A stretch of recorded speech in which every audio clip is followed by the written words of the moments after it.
একটা দীর্ঘমেয়াদী চিকিৎসা, সারা জীবন ভর মোটামুটি চিকিৎসার মধ্যে থাকতে হয়।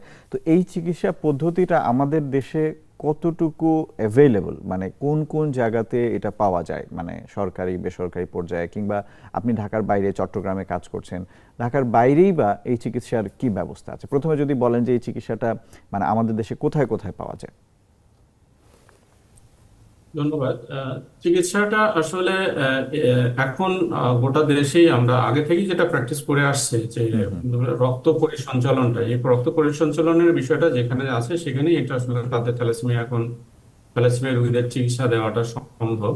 হুম হুম। আহ, আহ, বিশেষ করে বড় হাসপাতালগুলোতে তো থ্যালাসেমিয়া তার রক্ত পরিসঞ্চালনের সুবিধা আছেই। আর এছাড়াও অনেক আমাদের দেশের অনেকগুলো শহরেও কিন্তু রক্ত পরিসঞ্চালনের বিষয় আছে। এছাড়াও বাংলাদেশে বেশ কিছু থ্যালাসেমিয়া সমিতি আছে, তারা থ্যালাসেমিয়া রোগীদের যে রক্ত পরিসঞ্চালন সহ অন্যান্য যে চিকিৎসাগুলো, এই চিকিৎসাগুলো তারা রোগীদেরকে ফেসিলিটেট করে থাকে। হুম হুম। তো যেখানে একজন এই থ্যালাসেমিয়া সম্পর্কে যাদের নলেজ আছে, যে সমস্ত ডাক্তার এই ম্যানেজমেন্ট করতে পারে, বিশেষ করে আমরা যারা হেমাটোলজিস্ট এবং অন্যান্য স্পেশালিটি যারা, হুম তারা হুম। সবাই এই থ্যালাসেমিয়া রোগীগুলোকে চিকিৎসা দিতে পারবে। যেটা অখিল রঞ্জন ডক্টর প্রফেসর অখিল রঞ্জন যেটা বিশ্বাস যেটা বললেন, যে উনি যেটা বলেন যে সাপোর্টিভ ট্রিটমেন্ট, অর্থাৎ হুম হুম। একটা রোগীকে বেঁচে রাখার জন্য যে চিকিৎসাগুলো, সেই চিকিৎসাগুলো এটা দেওয়া সম্ভব। হুম হুম। এবং শুধু নাই, এটা যে বললেন যে আয়রন চিলেশন, মানে যেটা মানুষের শরীরে অনেকগুলো অঙ্গ আছে, অনেকগুলো টক্সিক জিনিস এটা কিন্তু বের করে দেওয়ার মতো অঙ্গ আছে, কিন্তু হুম হুম। এই মানুষের শরীরে এমন একটা জিনিস যেখানে আয়রন যদি অতিরিক্ত হয়, এই আয়রন বের করে দেওয়ার মতো স্বাভাবিক কোনো উপায় মানুষের শরীরে নাই। জি। সেক্ষেত্রে সেক্ষেত্রে যেটা করা হয়, যে আয়রনকে একটা বিশেষভাবে একটা কনভার্ট করা হয় বিশেষ কিছু ঔষধ দিয়ে, ড্রাগ দিয়ে।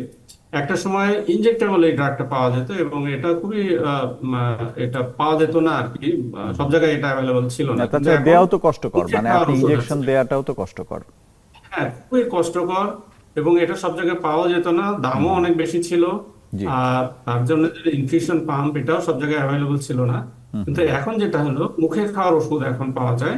এবং আচ্ছা। মুখে খাওয়ার ওষুধগুলো বাংলাদেশে বেশ কয়েকটা কোম্পানি এই মুখে খাওয়ার ওষুধগুলো তৈরি করে থাকে, এবং তাদের সাথে যদি রোগীরা যদি নিয়মিত যোগাযোগ রাখে, এমন প্রত্যন্ত অঞ্চল থেকেও তারা এই ওষুধগুলো সংগ্রহ করতে পারবে। জি। তার মানে হচ্ছে যে এটা আমাদের দেশের বিভিন্ন জায়গাতেই আসলে চিকিৎসাটা হয়, এবং সেটার জন্য ঢাকায় ছুটে আসা কিংবা বিদেশে যাওয়া এগুলোর কোনো প্রয়োজন নাই, আপনার এটা বিভিন্ন জায়গাতেই চিকিৎসা সম্ভব, তাই তো?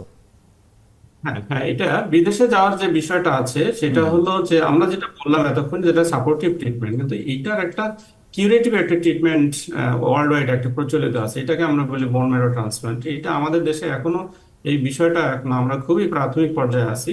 হুম হুম। এই ক্ষেত্রে হয়তো অনেক সময় রোগীরা এই বোন ম্যারো ট্রান্সপ্লান্ট করার জন্য হয়তো বিদেশে যেতে পারেন আর কি। জি। সেক্ষেত্রে বোন ম্যারো ট্রান্সপ্লান্ট করলে তাদের রক্ত, যে নিয়মিত রক্ত গ্রহণের যে প্রয়োজনটা, এটা থাকে না তখন আর কি।